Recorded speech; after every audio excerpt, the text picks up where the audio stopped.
Fala pessoal, sejam muito bem-vindos para mais uma Tiger Class. Hoje a gente vai falar um pouco sobre gaps, tá? De uma maneira bem rápida e objetiva, beleza? Então vamos falar um pouquinho sobre os gaps de alta e os gaps de baixa, tá? Dando como exemplo o mercado que a gente teve hoje, né? Dia 16/11/2020, tá?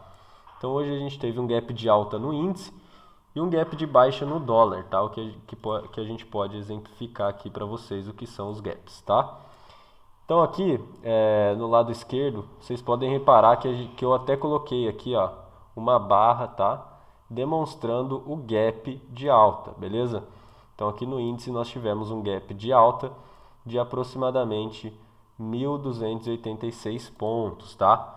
E aqui no dólar, do lado direito, a gente pode ver, eu coloquei aqui uma figura em vermelho, tá? Mostrando o gap de baixa de aproximadamente ali 30 pontos, tá ok? Então, do lado esquerdo no índice a gente tem um gap de alta e do lado direito no dólar a gente tem um gap de baixa, beleza? Então, o que são os gaps, galera? O mercado ele vem fazendo uma movimentação aqui no dia anterior e aí nós temos o fechamento do mercado nessa região, tá? E aí o que acontece? O que seria o gap, né? A gente tem o leilão de abertura, né? Que todos os dias antes da abertura do mercado a gente tem o leilão de abertura onde o ativo ele é negociado, tá? Então, o que a gente repara? Que quando a gente tem o leilão de abertura, quando a gente tem um gap de alta, isso quer dizer que a gente teve uma alta demanda compradora no leilão de abertura antes mesmo que o mercado abrisse, tá? Fazendo com que o mercado tivesse uma divergência aí de quase 1.300 pontos em relação ao fechamento do dia anterior.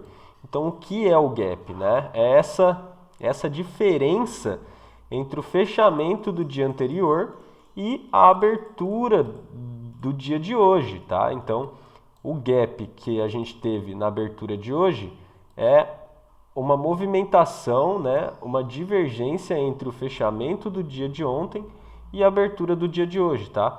Então, essa diferença entre o fechamento e a abertura é o que a gente chama de gap, tá?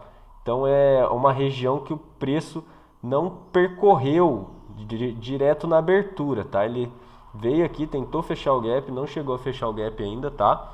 No dólar ele fechou o gap, aqui ainda não, tá? Então, é um espaço em vazio que o mercado deixou aqui de divergência entre o fechamento do dia anterior e a abertura do dia de hoje, por conta da alta demanda compradora no leilão de abertura, tá? E aqui ao lado esquerdo, a gente pode ver um gap de baixa que segue a mesma lógica, tá? Então a gente tem aqui uma defasagem entre o fechamento do dia anterior, tá? Então aqui foi o fechamento do dia anterior nessa região, tá? Então a gente tem uma defasagem no fechamento do dia anterior e na abertura do dia de hoje, que foi nessa região aqui, tá?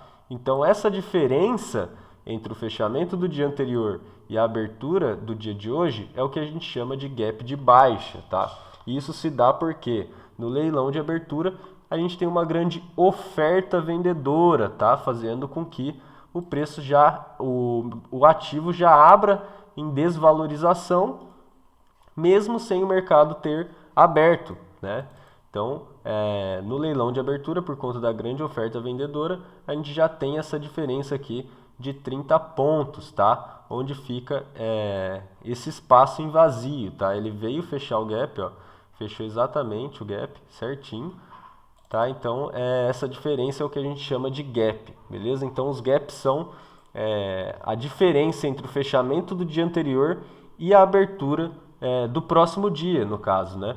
Isso se chama gap, por conta ou da grande demanda compradora, fazendo com que ocorra um gap de alta, ou a grande oferta vendedora, fazendo com que ocorra um gap de baixa, tá ok? Então é isso, galera, espero que vocês tenham gostado do conteúdo e até a próxima Tiger Class.